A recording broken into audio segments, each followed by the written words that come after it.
Tuhan bersamamu.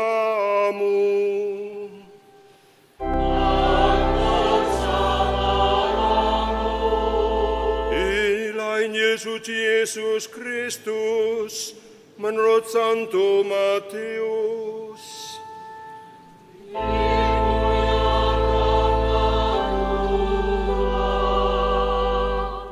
Sekali peristiwa, berkatalah Yesus, "Aku bersyukur kepadamu, ya Bapa, Tuhan langit dan bumi, sebab yang telah Engkau sembunyikan bagi orang bijak dan orang pandai, telah Engkau nyatakan bagi orang kecil. Ya Bapa, itulah yang berkenan kepadamu. Semua telah diserahkan kepadaku oleh Bapakku. Dan tidak seorang pun mengenal Putra selain Bapa, dan tidak seorang pun mengenal Bapa selain Putra, serta orang-orang yang kepadanya Putra itu berkenan menyatakan Bapanya. Marilah kepadaku, kamu semua yang letih lesu dan berbeban berat, aku akan memberikan kelegaan kepadamu. Pikulah gandari yang aku pasang, dan belajarlah kepadaku, karena aku ini lemah lembut dan rendah hati, dan jiwamu akan mendapat ketenangan. Sebab gandari yang aku pasang itu menyenangkan, dan bebanku pun ringan." Demikianlah Injil Tuhan.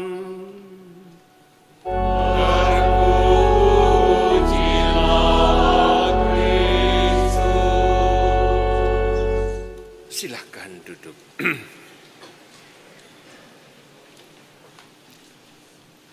Pada bagian pengantar tadi, Romo Peter sudah memberi pembukaan bahwa dalam renungan kita akan diajak untuk menempatkan bagaimana pengalaman kita dalam terang kitab suci. Tetapi kalau kita perhatikan, ada 3 tema kitab suci yang kita dengarkan hari ini. Tema pertama mengajak kita membayangkan sebuah peristiwa di mana warga kota mengeluh-elukan rajanya, dan disebutkan di sini Raja Damai mengendarai keledai. Ada sebuah kontras antara seorang raja dengan kekuasaannya, dengan kewibawaannya, tetapi kemudian yang diungkapkan di sini adalah Raja Damai. Dan kendaraan yang dikendarai bukan sebuah kuda, tetapi seekor keledai. Jadi antara yang nyata dan yang luar biasa ini, ada sebuah ketidakseimbangan. Kalau begitu pertanyaannya, lalu maksud dari penulis kitab suci ini apa? Demikian juga bacaan yang kedua, Rasul Paulus yang semula adalah orang yang mengejar-ngejar para pengikut Kristus, lalu berubah menjadi seorang pewarta dan suka menulis pesan, suka menulis surat. Walaupun kalau dia sendiri menulis, kadang-kadang diungkapkan, tulisanku terlalu besar. Jadi pasti dia mendiktikan suratnya. Dan di dalam ungkapan tadi dinyatakan, kita sebagai orang yang berhutang. Apa maksudnya ini yang dimaksudkan itu ya kira-kira?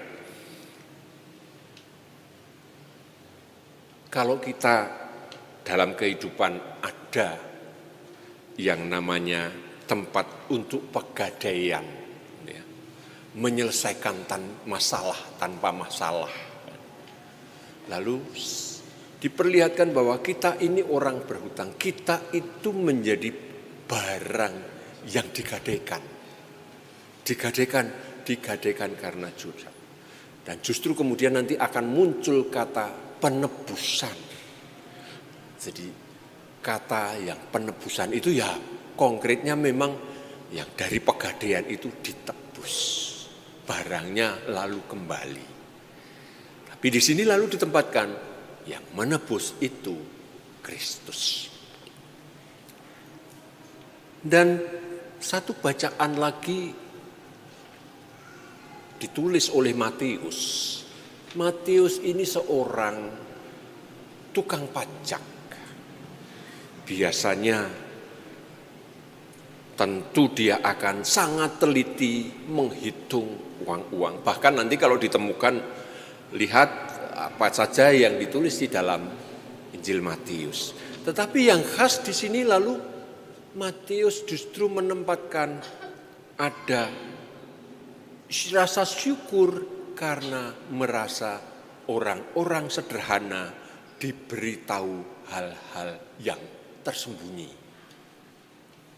Apa ini pesannya? Pada satu sisi ada tema-tema kitab suci dengan beragam pesan itu. Tetapi di sisi lain lalu kalau kita mau mendiskusikan dengan pengalaman hidup kita, ada begitu banyak pengalaman yang kemudian bisa kita olah. Tetapi saya ingin mengajak satu pengalaman bersama yang panjang jalannya. 10 hari yang lalu tanggal 29 Juni kita diajak umat muslim merayakan hari Idul Adha. Ada kelompok, ada orang-orang yang naik haji di Mekah, ada orang-orang yang menyembelih domba, sapi, dan ada teks Al-Quran yang melatar belakangi pengalaman Nabi Ibrahim dengan Ismail anaknya. Mirip dengan pengalaman kita dalam perjanjian lama dengan nama yang berbeda, Abraham dan Ishak. Ada pengalaman yang sama di situ. Orang-orang beragama, maka ada agama-agama anak-anak Abraham. Islam, Kristen, Yahudi. Yang mempunyai dasar yang sama. Nah, di dalam pengalaman yang 10 hari lalu kita rayakan itu, ternyata kemudian masih akan berlangsung panjang. Kalau kita lihat beritanya, jemaah haji yang pulang masih akan sampai bulan Agustus. Satu perayaan, satu peristiwa, rentetannya panjang. Jadi pengalaman itu menjadi sebuah pengalaman panjang. Pengalaman apa yang ada di sana? Kita lihat tadi kitab suci dan agama yang mau mengkomunikasikan, mau mengungkapkan, mau mengekspresikan kerinduan manusia kepada menyapa Allah yang penuh misteri, maka dikatakan disembunyikan untuk orang-orang cerdik pandai, justru diungkapkan kepada orang sederhana. Kita mau menyapa di situ.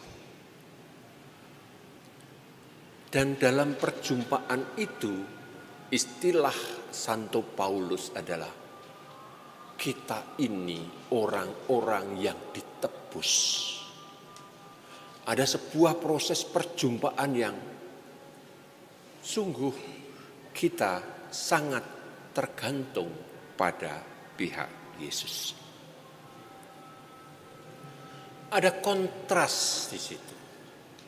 ketidakberdayaan manusia dan kemahakuasaan Allah, keinginan manusia untuk mengetahui kerinduan manusia dan Allah yang maha misteri. Tetapi lalu justru dalam proses beriman kita bisa mempertemukannya, pengalaman manusia dan kehadiran Allah yang kadang-kadang kita tidak mampu menjangkaunya. Disinilah lalu kehadiran Yesus, manusia. Keistimewaan bagi kita adalah komunikasi dengan Allah yang maha tak terbatas itu dihadirkan dalam rupa manusia Yesus. Dan salah satu yang ditempatkan dalam diri Yesus yang lemah lembut dan rendah hati. Persis ini sangat berlawanan, bertentangan dengan situasi sehari-hari yang kita hadapi. Saat ini misalnya, kita di sini duduk tenang, semua mendapat tempat agak sejuk, gitu. Sejuk, masih ada yang kipas-kipas juga. Tetapi di luar, sebelah ini, di seberang sana, macetnya nggak karuan. Gitu. Jadi kontras. Dan kita selalu berhadapan dengan pengalaman yang kontras ini. Dan justru disinilah tempatnya kitab suci yang memberikan pesan-pesan ini, memberi kesempatan kepada kita untuk menjembatani yang kita rindukan dengan situasi keseharian yang kita hadapi. Saya ingin mengakhiri dengan sebuah cerita pengalaman.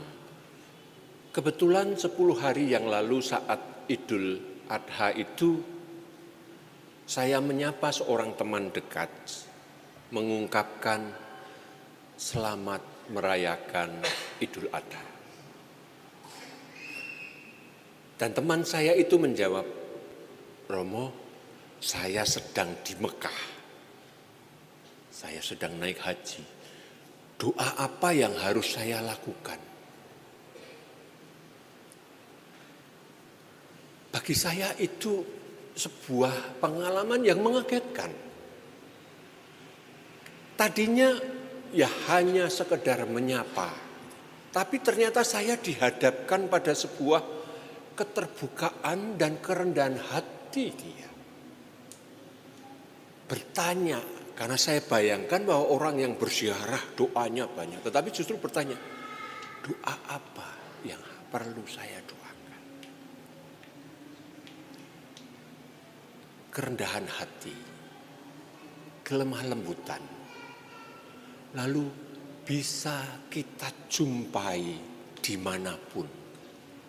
Yang kita rindukan, yang dipesankan oleh kitab suci ada di sana. Bagaimana kita menanggapi pengalaman itu? Disinilah maka orang beriman diajak untuk mempertanggungjawabkan tindakannya. Kita diajak bisa menanggapi dengan banyak cara. Kita mohon rahmat supaya boleh seperti Yesus sendiri yang lemah lembut dan rendah hati. Amin. Dalam nama Bapa dan Putera dan Roh Kudus. Amin.